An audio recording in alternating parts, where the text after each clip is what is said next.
लेकिन सच्चाई तो सच्चाई है। और आज भी कुछ नहीं बिगड़ा, आज भी कुछ नहीं बिगड़ा, आज भी बात आप लोगों के हाथ में है।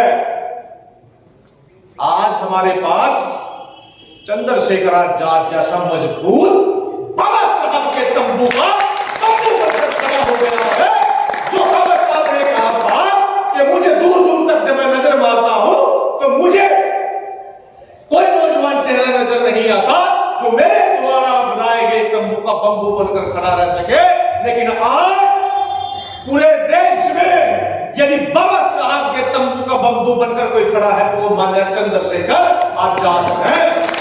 आप सभी का आज दिवाली में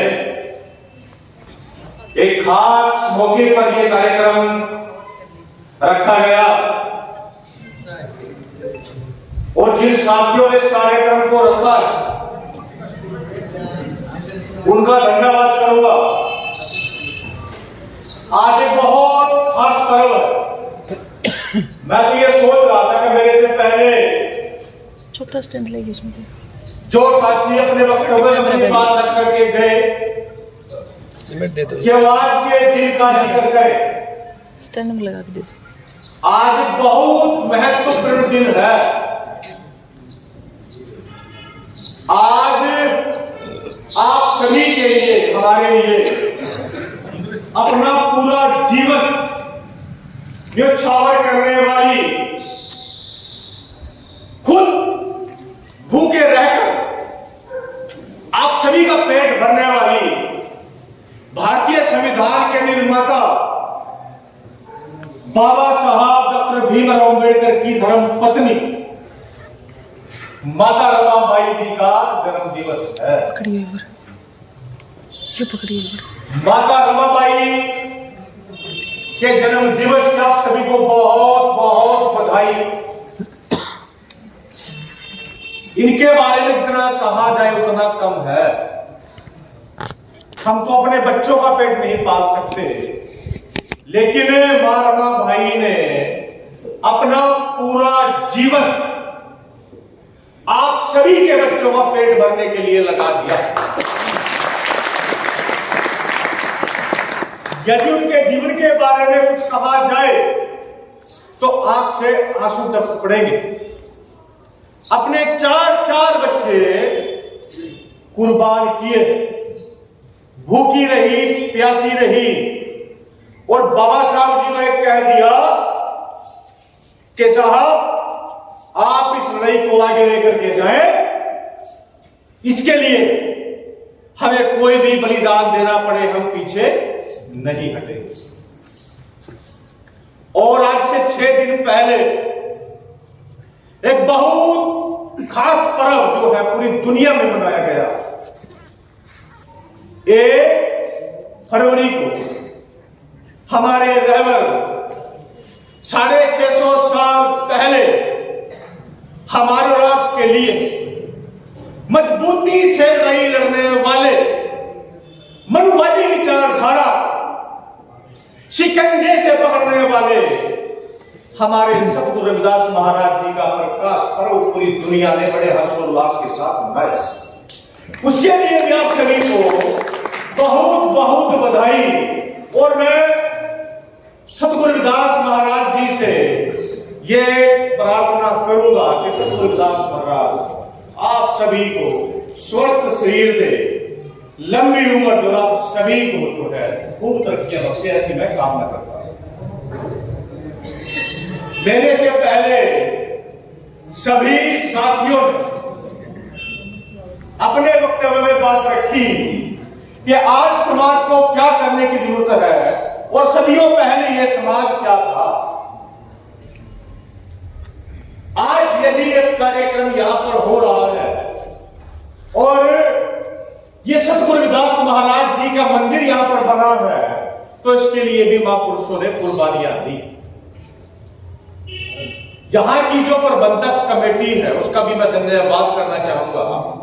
उन्होंने भी बहुत सुंदर तरीके से इस कार्यक्रम में अपना जो है 100% दिया है। और यहां मैं मंदिर में देख रहा हूं, जब मैं आया तो मैं देख रहा था कि बहुत शानदार तरीके से इन्होंने ये मंदिर बनाया हुआ। मैं तो जब कहीं भी जाता हूं तो ये जो लिखा हुआ है इसको पढ़ता हूं।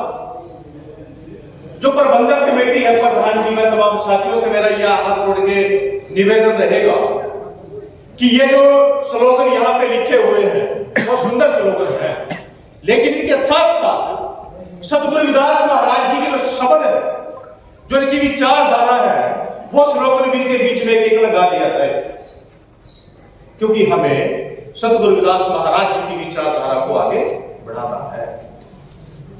जैसे ये लिखा है, देखिए बड़ा सुंदर लिखा है कि जात जात में जात है क्यों केलन के पात, कि जात जात में जात है क्यों केलन के पात, रविदास मान सुना जुड़ सके जब तक जात में।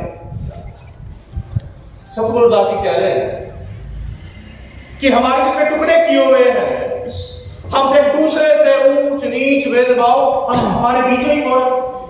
कोई कहता मैं वाल्मीकि हूं, कोई कहता मैं चमार हूं, कोई कहता मैं ये धानु का है, कोई कहता ये बाजीगर है, हमारे कितने टुकड़े किए हुए हैं।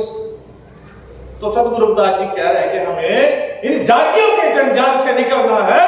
जिस दिन हम ये जातियों का जाल काट कर इस देश के बहुजन बन गए, उस दिन फिर यहां पर बहुजन हिताय बहुजन सुखाय का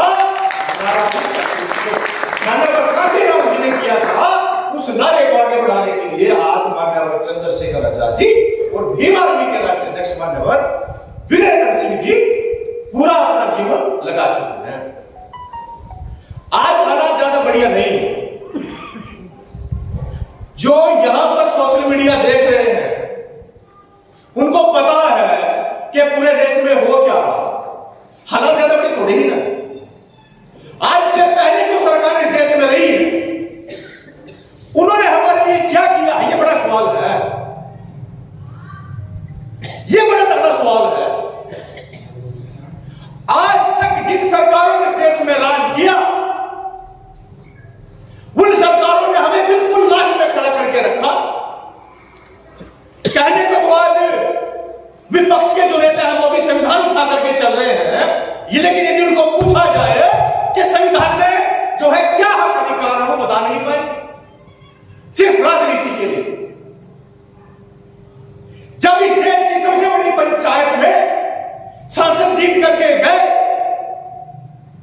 तो मैंने चंद्रशेखर आजाद जी को जो आगे बढ़ता हुआ देख करके उन्होंने सोचा कि भाई ये तो आगे बढ़ गया, अब इसकी बराबरी कैसे करें, तो सबने जय भीम का नारा लगाया। ये मैंने चंद्रशेखर आजाद जी का है। कभी सुना है, पहले कभी सुना है कि किसी नेता ने संसद में जय भीम का नारा दिया हो?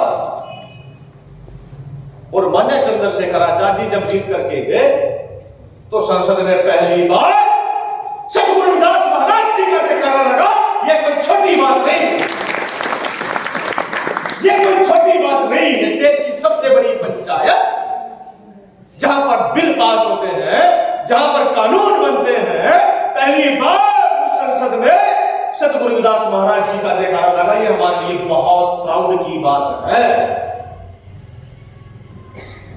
बस अब हमें समझना यह है कि कौन हमारा दुश्मन है, कौन हमारा दोस्त है। और जिस दिन समाज में यह परख करने की ताकत आ गई, फिर कुछ करने की जरूरत थोड़े ही ना है, फिर तो समाज तैयार हो जाएगा। आज तक देश में जो सरकारें रही, यदि वो समाज के लिए कार्य करती तो आज ये समाज तरक्की कर गया होता। आज भी जहां पर बरात रोक दी जाती हो, ये कह दिया जाता हो कि दलितों की बरात यहां नहीं चढ़ने दी, बाइक कभी चढ़े ही नहीं। जहां पर बची बच्चियों के साथ बलात्कार जैसी घटनाएं हो जाती हैं, जहां पर दलित समाज को पीट करके जुत्ती में पेशाब पिला दिया जाता हो, वो काहे का देश और काहे के नागरिक। जब डॉक्टर अम्बेडकर ने इस व्यवस्था को समझा तो उनको महसूस हुआ कि इतनी जल्दी हमारी गुलामी की जंजीरें नहीं टूटेंगी। तो बाबा साहब ने एक शस्त्र अपनाया, वो था पढ़ाई, शिक्षा। जब शिक्षा ग्रहण कर लेंगे तो फिर हमें ताकत दिया जाएगा। और बाबा साहब ने कहा था शिक्षा शेरनी का वो दूध है जो पिएगा वो दहाड़ेगा। लेकिन अब उल्टा क्या है कि एक चीज को मैं बाबा साहब की कहूंगा, बाबा साहब ने अपने विराट भाषण में यह भी कहा था कि मुझे मेरे पढ़े लिखे समाज ने धोखा दिया। बाबा साहब तो चाहते थे जब संविधान लागू हुआ और पूरे देश में 1 लाख से ज्यादा जो है आरक्षण रिजर्वेशन का फायदा उठाकर 1 लाख से ज्यादा जब कर्मचारी लगे तो बाबा साहब को खुशी हुई और बाबा साहब ने कहा कि मैं जो काम करता था उसका रिजल्ट आना शुरू हो गया है। मेरे लोग जो मेरे लोग हैं वो नौकरी में जाएंगे और जब वो नौकरी में जाएंगे तो पे सोसाइटी जो बाबा साहब ने कहा था कि उसको आगे बढ़ाएंगे। लेकिन जो नौकरी में जाकर के समय बैठ गए थे उन्होंने पीछे मुड़ के नहीं देखा। उन्होंने बाबा साहब को पूरी तरह से बुला दिया, अपने अय्याश अपने ऐशोआराम की जिंदगी में लगा दिया, अपनी टीवी और बीवी में मस्त हो गए। बस फिर बाबा साहब ने समझा, बाबा साहब ने कहा कि मुझे पढ़े लिखे समाज ने धोखा दिया। बाबा साहब भी चुनाव हार गए थे, ऐसा नहीं। बाबा साहब ने भी चुनाव लड़ा था, बाबा साहब भी चुनाव हार गए थे। अगर बाबा साहब चाहते तो ये लड़ाई जो है वो छोड़ चुके होते। और बाबा साहब ने अपने अंतिम समय में यह भी कहा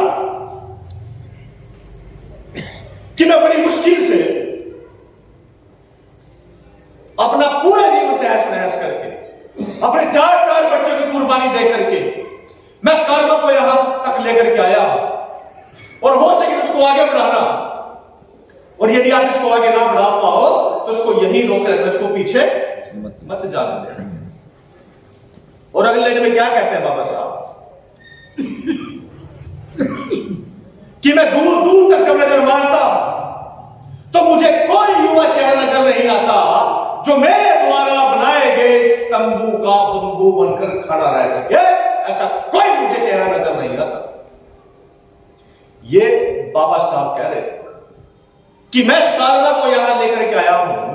ये तंबू इसलिए कह रहे थे कि ये जो मैं यहां समेट के लेके आया, मुझे नहीं लगा कि इसका कोई सहारा, किसके कंधों पर इसकी जिम्मेदारी दूं। इसलिए बाबा साहब कह रहे हैं कि मैं जब दूर दूर तक नजर मारता हूं तो मुझे कोई नौजवान नजर नहीं आता जो मेरे द्वारा बनाए गए इस तंबू का बंबू बनकर खड़ा रह सके। इसलिए बाबा साहब दुखी थे। और बाबा साहब को हराने के लिए आज मेरे समाज के लोग कुछ कांग्रेस का ढोल पीटते घूम रहे हैं। आज समाज के लोग कांग्रेस का ढोल पीटते घूम रहे हैं। लेकिन मेरा यह भी सवाल है हम लोगों से कि यदि कांग्रेस इतनी अच्छी होती, यदि कांग्रेस इतनी अच्छी होती तो क्या वो बाबा साहब के साथ लड़ती? बाबा साहब ने तो पूरा जीवन आपके लिए जो है वो काम किया, लेकिन कांग्रेस ने क्या किया? वो बाबा साहब के साथ लड़ते रहे कि ये जो लोग हैं ये सदियों से हमारे गुलाम हैं और ये अम्बेडकर इन लोगों को मेरी बराबर में बिठाना चाहता हूं। ये कांग्रेस की वर्डिंग थी। और उसके बावजूद हम कांग्रेस को वोट डालते हैं। देखो क्या किया हमने क्या किया? हमें करना क्या चाहिए था? हमें तो इस व्यवस्था को समझ करके, बाबा साहब को पढ़ करके इस देश की सत्ता पे अपना कब्जा करना चाहिए था। लेकिन हमने कब्जा किसका करवा दिया? जो हमारे दुश्मन थे। जो हमारे दुश्मन थे हमने उनको बार बार मौका दिया। आज जो बीजेपी कर रही है ना, कुछ पुराने साथी बैठे हो, जो आज बीजेपी कर रही है ये सारे बीज कांग्रेस के बोए हैं गुरु। ये पूरे के पूरे बीज कांग्रेस के बोए हुए हैं। सबसे पहले निजीकरण किसने किया था? कांग्रेस ने किया था। संविधान में संशोधन किसने किया था? कांग्रेस ने किया था। सबसे पहले प्रमोशन में रिजर्वेशन तो यदि होने की कोशिश की तो कांग्रेस ने की थी। आज वो संविधान उठा के घूम रहे हैं, आज वो सच्चे बनने घूम रहे हैं। यदि कांग्रेस सही तरीके से काम करती तो कांग्रेस की हालत खराब होती। कांग्रेस को तो चाबियां बराबर रखा। सुनिए ध्यान से, यदि आज कांग्रेस जिंदा है तो हम लोगों की, हमारे लोगों की वजह से है। क्या हाल होगी देश की कांग्रेस में पता? खत्म हो गए, गले का पानी सूख गया। और यदि थोड़ा थोड़ा पानी मिल रहा है ना तो गुरुजी समाज की वजह से मिल रहा है। वो तो हिंदू धर्म पर ढोल पीट करके बीजेपी में चले गए। जिन लोगों ने कांग्रेस में पानी दे रखा था ना, बीजेपी ने उनको अपने गोलघर में खड़ा कर लिया, जो कि सबको हिंदू धर्म का नशा करवा दिया। जो हिंदू नाम की अफीम है ना, वो सबको खिला दी। अब वो हिंदू धर्म का चक्कर में सारे के सारे बीजेपी में चले गए। उनको यह महसूस हो गया कि आज हमारे पास एक ही नेता है और वो है नरेंद्र मोदी। सारी वोट नरेंद्र मोदी पे चली गई और अब बचा को, अब हम लोग बचे हैं। हमने क्या किया? हमने कांग्रेस को पानी दे दिया, लेकिन हम भूल जाते हैं कि ये वही कांग्रेस है जिसने हमारे हक अधिकारों के ऊपर कुठाराघात किया। ये कड़वा सच है। हो सकता है भाई कुछ कांग्रेस के लोग बैठे हो, मुझे तो फर्क नहीं पड़ता इस बात का, बिल्कुल भी नहीं पड़ता, क्योंकि क्या दोष भाई, लेकिन सच्चाई तो सच्चाई है। और आज भी कुछ नहीं बिगड़ा, आज भी कुछ नहीं बिगड़ा। आज भी बात आप लोगों के हाथ में है। आज हमारे पास चंद्रशेखर आजाद जैसा मजबूत बाबा साहब के तंबू का तंबू बनकर खड़ा हो गया है। जो बाबा साहब ने कहा था कि मुझे दूर दूर तक जब मैं नजर मारता हूं तो मुझे कोई नौजवान चेहरा नजर नहीं आता जो मेरे द्वारा बनाए गए तंबू का बंबू बनकर खड़ा रह सके। लेकिन आज पूरे देश में यदि बाबा साहब के तंबू का बंबू बनकर कोई खड़ा है तो वो माननीय चंद्रशेखर आजाद है। और ये समाज को भी समझना होगा, ये समाज को भी सोचना होगा कि अब हमें क्या करना है। हमें सतगुरु रविदास महाराज जी का जो बेगमपुरा है वो बसाना है कि नहीं है, ये भी हमें सोचना होगा। कौन बसाएगा बेगमपुरा? कांग्रेस बसाएगी? बताओ अच्छा एक बात ईमानदारी से बताओ, कांग्रेस बसा सकती है? बीजेपी बसा सकती है? बिल्कुल भी ना। कौन बसाएगा? भाई चंद्रशेखर आजाद। जो सतगुरु रविदास महाराज जी को मानने वाले लोग हैं, जो बाबा साहब जी को मानने वाले लोग हैं, भाई वही तो बसा सकते हैं। तो समझने में सदियां लग गई, सदियां बीत गई, लेकिन अभी तक समझ में नहीं आई। बस इतनी सी लड़ाई है। काशीराम जी भी चले गए। काशीराम जी ने बहुत बड़ा आंदोलन तैयार कर दिया समाज के लिए। काशीराम जी ने तो बहुजन हृदय बहुजन सुख है लगा दिया था। काशीराम जी कहते थे कि ये जो वोट है ना, ये वोट दो धारी तलवार है। यदि आप इसको सही चलाओगे तो दुश्मन का गला काट देगी, यदि आप इसको गलत चलाओगे तो अपना गला कटवा बैठोगे। ये तो दो धारी तलवार है ना। अब तक हमने इसका गलत यूज किया है। हमने क्या पा लिया इस देश में? 70-78 साल हो गए हैं ना, हमने क्या पा लिया? कुछ पाया है तो बताओ। यदि कुछ पाया है तो मजबूरी है सरकार की देना। किसी सरकार ने नहीं दिया, उनकी मजबूरी है। ये प्रावधान बाबा साहब संविधान में कर करके गए, तब जाकर के उनकी मजबूरी है। और यदि कोई सरकार कुछ देना चाहती तो पूरा का पूरा बैकलॉग खाली पड़ा है समाज का। भाई मास्टर जी, भाई सबसे ज्यादा राज तो कांग्रेस ने की है ना देश में। तो अगर कांग्रेस हमारा भला करती प्रभारी रामदेव जी, तो वो बैकलॉग भरती। कांग्रेस के समय में कितना बैकलॉग खाली पड़ा है चेक करो गूगल पे। मैं तो झूठ बोल सकता हूं ना, लेकिन गूगल तो बताएगा ना, तो आंकड़े बताएंगे, जुटाओ आंकड़े। पूरा का पूरा बैकलॉग खाली पड़ा है। अब ऊपर से बीजेपी आ गई। बीजेपी ने तो बेड़ेगर कर दिया। तो हक मांगने से नहीं मिलते, हक तो छीनना पड़ते हैं। जैसे बाबा साहब ने, देखो बाबा साहब के 4-4 बच्चे कुर्बान हुए,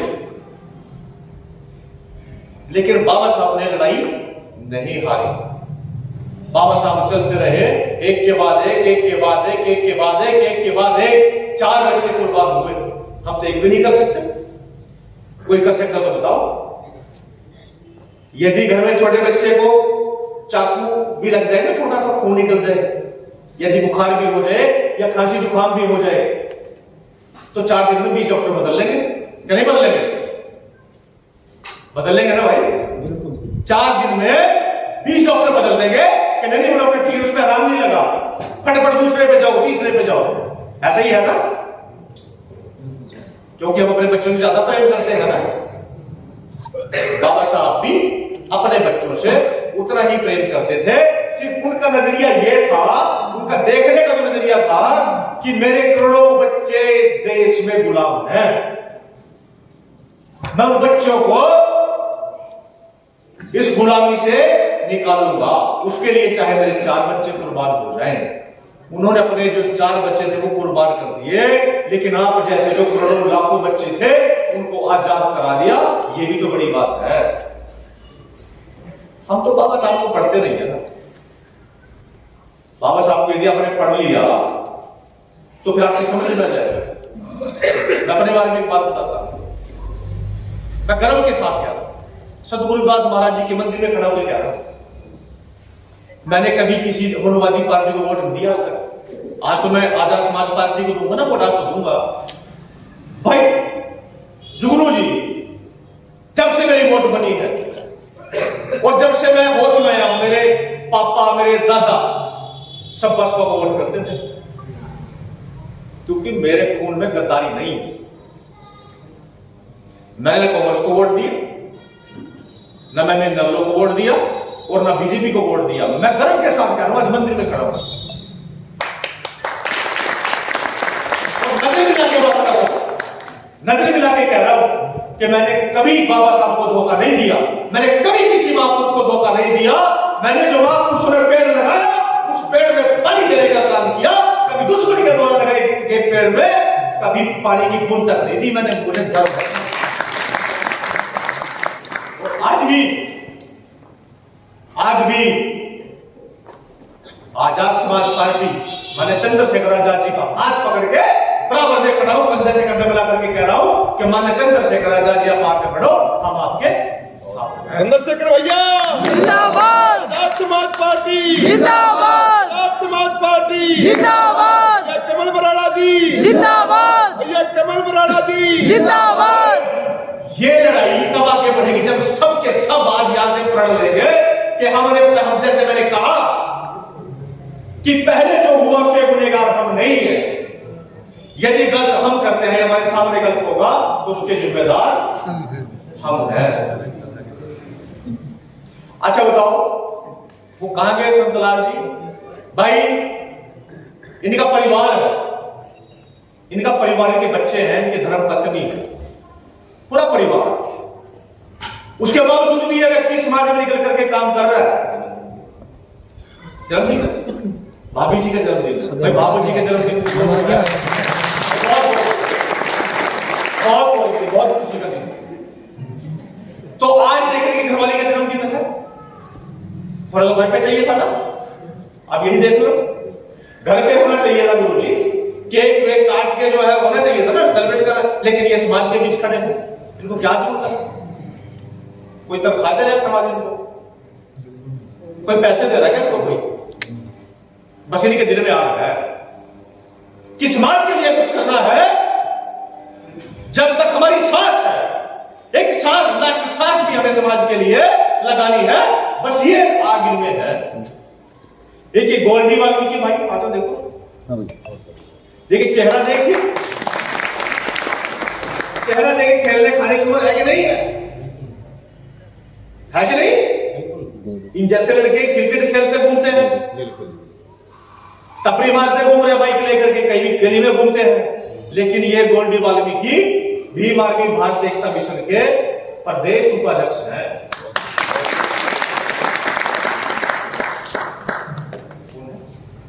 अच्छा शाखा रावण जी, हाँ भाई देखो युवा है, देखिए युवा है भीम आर्मी के, ये भीम आर्मी के युवा है। ये मेरे चंद्रशेखर आजाद जी का चेहरा बन करके समाज के बीच में खड़े हैं और कह रहे हैं यदि समाज के ऊपर कोई आ जाए तो हम ईट सेठ बजा देंगे। ये शेखर में देखिए कितना चेहरे देखिए दीवानी के पास क्या है। लोग कहते हैं कि कल के छोकरे हैं ये क्या कर लेंगे, कल के छोकरों ने एक संसद जिता दिया। क्या बात। जय भीम जिंदाबाद जिंदाबाद। तो लोग ये कहते थे कल के छोकरे ये क्या कर लेंगे, तो मुर्दाबाद है, ये तो केस लगवाते हैं। भाई मैं तो बता देना चाहता हूं कि कल के छोकरों ने एक एमपी जिता दिया संसद में, जो इस पूरे देश के दबे कुचले शोषित वर्ग है, वंचित वर्ग है, उस वंचित वर्ग के लिए जो संसद में ये कर दिया कल के छोकरों ने, ये कल के छोकरों ने कर दिखाया। और अभी तो शुरुआत हुई है समाज के लोग, अभी तो शुरुआत है। यदि आप लोगों ने मन बना लिया कि परिवर्तन करना है, आज तो एक सांसद है ना, एक ही भारी पड़ रहा है कि नहीं पड़ रहा? बताओ अच्छा, संसद में क्या हक अधिकार की बात नहीं हो रही है? हो रही है ना? फुल चमार रेजिमेंट की बात हो रही कि नहीं हो रही? फुल हो रही है जी, वाल्मीकि समाज की बात हो रही कि नहीं हो रही है? बिल्कुल सारी। कहीं भी जब किसी बहन के साथ कुछ अत्याचार होता है तो संसद में आवाज गूंजती है कि नहीं गूंजती है? बिल्कुल गूंजती है जी। तो उससे पहले तो किसी ने नहीं उठाई। तो ये कल के छोकरों का कमाल है, ये कल के छोकरों ने कर दिखाया। बताओ, और सीनियर भी हमारे बीच में, हमारे प्रभारी जी हैं, देखो रामेर जी आ जाओ। ये जो कल के जो कल के छोकरे हैं, इनके पास सीनियर लोग भी है, देखो बिल्कुल बिल्कुल बिल्कुल। ये सीनियर लोग भी हमारे पास, आपके जिले के प्रभारी हैं भाई। यहां तो तालमेल बना लिया ना हमने। हमारे पास लठबाज भी है, हमारे पास कठबाज भी है, हमारे पास पूरी टीम है। जो जिला अध्यक्ष हमारे सोनू सरपंच जी कहा है, देखो देखा, इतने हल्के में जो लोग कह रहे थे छोकरों के पल्ले कुछ नहीं है, ये छोकरे जो है ना वो हरियाणा में एक बड़ी मजबूती के साथ परिवर्तन करने के लिए तैयार हो गए। देखिए सोमिन बेचारा पुराना साथी है हमारा, मैं ये कह रहा बड़ी जिम्मेदारी के साथ, यदि आप लोगों ने इनका साथ दे दिया, मैं कई शब्दों में कह रहा हूं, यदि आप लोगों ने इनका साथ दे दिया तब से तो जो काम 20 साल में हो रहा है ना, उसको ये जो युवा है इसको 2 साल में करके दिखाएंगे। 2 साल में बस एक शर्त है कि आप लोगों को तन मन धन से इनका साथ देना होगा। भाई इनका परिवार है भाई, जिसकी शादी होगी उसके बच्चे भी हैं भाई। जब बच्चे हैं, परिवार है, तो भी आटा नौकरी भी चाहिए घर में, बच्चों को फीस भी चाहिए, बीमारी शुमारी में सब चीजें चाहिए कि नहीं चाहिए? बिल्कुल सर जी। तो जब जो लोग आपके हिस्से की लड़ाई लड़ रहे हैं, तो आपका भी तो फर्ज बनता है कि जो लोग आपके हिस्से की लड़ाई लड़ रहे हैं, आप उसके परिवार को संभालें। बिल्कुल। उसके घर में आटा, दाल, नमक, बच्चों की फीस, बच्चों की बीमारी शुमारी के लिए तो चाहिए कि नहीं चाहिए? चाहिए जी। तो कौन देगा? समाज समाज देंगे हम सभी। समाज। बिल्कुल बिल्कुल समाज देगा। और मैं आज कह रहा हूं कि यदि भिवानी के जो लोग हैं, यदि भिवानी के लोगों ने यह ठान लिया कि भाई चिंता ना करो, आप आगे बढ़ो और बाकी टेंशन छोड़ दो हमारे ऊपर, तो भिवानी में परिवर्तन होगा। बहुत भाई संख्या, बहुत बढ़िया परिवर्तन होगा। आज जो ये चेहरे हैं, इनके पास तो एनर्जी बहुत है, लेकिन हमारे समाज के लोग, जो हमारे समाज के लोग हैं, बेचारे घर से कमजोर हैं, क्योंकि सरकारों ने हमें दी ही नहीं ना, नौकरी नहीं देती। अभी 2 दिन पहले माने चंद्रशेखर आजाद जी की रैली थी कन्नौज में। माने चंद्रशेखर आजाद जी ने क्या कहा कि यदि हमारी सरकार आती है तो सबसे पहले हम आपका जो अनाज आता है ना 5 किलो, उसको हटाएंगे। अब आप सोच रहे होंगे कि यार ये तो बेवकूफ आदमी है, जो 5 किलो अनाज आ रहा है ये तो उसको भी हटाने की बात करें, कि सरकार क्यों बने? भाई हम तो ये कह रहे हैं कि हमें 5 किलो अनाज नहीं चाहिए, हमें तो रोजगार चाहिए, सरकारी नौकरी चाहिए। जब एक घर घर में सरकारी नौकरी होगी तो वो 5 किलो दे रहे ना, हम ये कह रहे हैं कि हम 20 किलो देंगे तुम्हें, हम 20 किलो देंगे, लेकिन हमें 5 किलो से कुछ नहीं होता, हमें तो रोजगार दो। जब घर में 60, 70, 80 हजार लाख रुपए की नौकरी होगी तो 5 किलो अनाज की जरूरत पड़ेगी क्या? तो हम तो रोजगार देंगे, रोजगार, तब जाकर के बात बनेगी।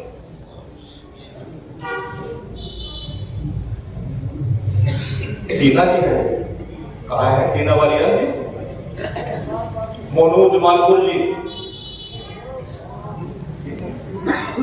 परवीन मेहरा जी, सुरेंद्र कटारिया जी, अनिल भवानी खेड़ा, अच्छा सुरेंद्र चोपड़ा जी। देखो हमारे पास बहुत कुछ है, काम करने के लिए बहुत लोग हैं, अब हमें आप लोगों की जरूरत है। काम को आगे बढ़ाना है कि नहीं बढ़ाना है? बढ़ाना है ना? yes. अच्छा, बाबा साहब ने एक बात कही थी, तब बाबा साहब, आज तो हमारे पास सब कुछ है। देखो सतगुरुदास महाराज जी की बिल्डिंग बड़ी सुंदर बनी है, बनी नहीं बनी है?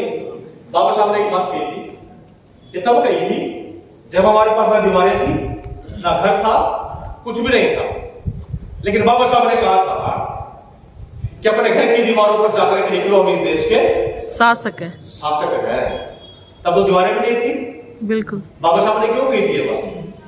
जब दीवार पे आप अपनी दीवार पे कोई चीज लिखलोगे, आप सामने जब गेट पे सामने लिखलोगे ना, तुम्हारे पास दीवारें हैं, देखोगे मुझे जो है आईएएस बनना है, मुझे डॉक्टर बनना है, मुझे जज बनना है, तो वो जो टारगेट है वो आते जाते जब आप उसको देखोगे तो आपके दिमाग में रहेगा, आप उसको भूलोगे नहीं। तो इसलिए बाबा साहब ने कहा अपने घर की दीवारों पर जाकर के लिख लो इस देश के शासक है, लेकिन हम उसको भूल गए, हम उसको भूल गए। शासक तो दूर की बात है, हमने तो जो हमारे पल्ले जो बाबा साहब ने दिया था, हमने तो वो भी जो है दुश्मन को दे दिए, लेकिन अब हमें इस देश का शासक बनना है। अब जाकर के बाबा साहब का अधूरा सपना जो था वो पूरा होगा, वो पूरा होगा। इतनी सी बात है, कुछ और लिख दो तो एक ही बार में बोल दो। अच्छा, ये महेंद्र पाल जी है, मास्टर हिसाब से कि उसके कत्ल पे मैं भी चुप था, कि उसके कत्ल पे मैं भी चुप था, मेरा नंबर आया, अब आया, और मेरे कत्ल पे तू भी चुप है, अगला नंबर तेरा है, अगला नंबर तेरा है। कोई ये ना सोचे कि मेरे नंबर नहीं आएगा, नंबर सबका आएगा। चिकन वाले के पास जब हम मुर्गी चिकन लेने जाते हैं ना, जो मुर्गा निकलता वही कुट कुट करता है ना, बाकी सब आराम से दाना चुगते रहते हैं, बस सब बारी सब जाएगी। ऐसा नहीं है, सब मुर्गी काटेंगे, बस इससे ज्यादा मैं नहीं समझा सकता। बहुत खस्ता हालत हो गई है यार, कभी युवाओं को जुत्ती में पेशाब पिला रहे हैं, कभी यार छोटी छोटी बच्चों को उठा करके ले जा रहे हैं, जब उसकी मां उसका विरोध करती है तो उसको वो गंडासे से काट रहे हैं। यार हद हो गई है, कब जागेगा ये समाज, कब हिसाब देगा महापुरुषों के खून का? कितना बलिदान चाहिए? सतगुरु रविदास महाराज, बिरसा मुंडे, गाडगे जी महाराज, माता सावित्रीबाई फुले, महामना ज्योतिबाराव फुले, छत्रपति साहू जी महाराज, डॉक्टर अंबेडकर, रमाबाई अंबेडकर, मानव साहब काशीराम, जाने कितने महापुरुषों ने हमारे लिए कुर्बानियां दे दी, बलिदान दे दिया। कितनी कुर्बानी चाहिए आप लोगों को? ये तो शुक्र है संतों महापुरुषों ने हमारे चंद्रशेखर आजाद जी को बचा लिया, नहीं तो उनके ऊपर भी सरेआम गोलियां चल रही थी। अरे जिस समाज के नेता पर सरेआम गोलियां चला दी जा रही हो, उस समाज के जीने का क्या फायदा? बताओ, कोई है हमारी औकात इस देश में? फिर कैसे बदलाव हो? बदलाव को करने के लिए हमें महापुरुषों को पढ़ना होगा, और बाबा साहब ने जो हमें वोट का अधिकार दिया था, उस वोट की चोट से ये जो मनुवादी दुश्मन पार्टियां इनको हरा करके हमें किसी अम्बेडकरवादी व्यक्ति को, माननीय चंद्रशेखर आजाद जी को सत्ता में बिठाना होगा, तब जाकर के बात बनेगी। नहीं तो भाई सदियों से हम पिसते आ रहे हैं, सदियों से पीटते आ रहे हैं, आप फिर पीटते रहेंगे। भाई महापुरुषों की लाइन तो लगी है, जीते जी साथ नहीं देते। जब ये दुनिया छोड़ के चले जाते हैं तो फिर फोटो में देखो सतगुरुदास महाराज जी की फोटो लगा रखी नहीं, आज मंदिर भी बना लिया हमने। लेकिन गुरुदास जी क्या रहे थे, वो लिख रखा हुआ पराधीन का पाप है जान लो रेंगी, रविदास दास पराधीन सो कौन करेगा अपनी। अरे जिस समाज के गुरु 650 साल पहले कह के चले गए हो कि पराधीनता पाप है, कि जुल्म सहना भी पाप है, कि रविदास दास पराधीन सो कौन करेगा अपनी। कि जो लोग तुम्हारा शोषण करते हैं, तुम्हें मारते हैं, छेदते हैं, तुम्हें नीच मानते हैं, वो तुम्हारे साथ मित्रता भी नहीं लगाते। ये सब गुरुदास जी कह रहे थे, और कह रहे थे कि रविदास सुख बसर को दो ही ठाव, कि रविदास सुख बसर को दो ही ठाव, एक सुख सब राज और दूसरा मरगट गांव। अरे जिस समाज के गुरु 650 साल पहले इतनी करारी बातें कह करके चले गए और वो समाज आज भी धक्के खाते घूमता रहा है, तो इसमें गुरुओं की गलती नहीं, इसमें महापुरुषों की गलती नहीं, इसमें गलती है वो हमारी। हमने मिलकर भवन तो बना लिए, हमने सतगुरुदास महाराज जी के भवन बना लिए, लेकिन उनकी बात को नहीं माना। बस इतनी सी बात है। यदि मान लेते तो फिर हालात बढ़िया होते। इधर आ बेटा, दोनों बच्चे, ये दोनों बच्चे इधर आओ, लास्ट वाले, हाँ आ जाओ बेटा, दोनों आओ, दोनों आओ बेटा, आ जाओ बच्चे, आ जाओ दोनों, ये इधर वाला भी आओ बेटा।